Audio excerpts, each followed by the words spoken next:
2026 সালকে সামনে রেখে যুক্তরাষ্ট্রের অভিবাসন নীতিতে আরও কঠোরতা আসছে বলে ইঙ্গিত মিলছে।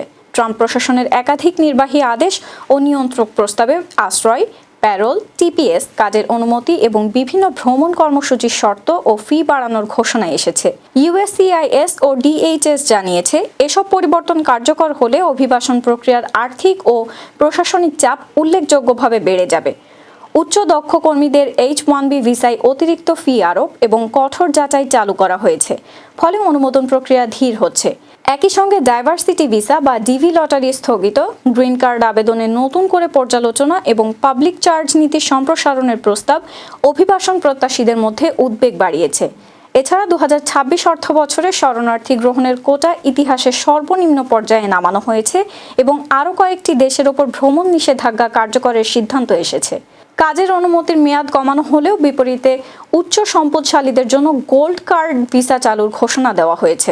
বিশ্লেষকদের মতে এসব পরিবর্তনের ফলে 2026 সালে যুক্তরাষ্ট্রের অভিবাসন প্রক্রিয়া আরও কঠিন এবং অনিশ্চিত হয়ে উঠতে পারে।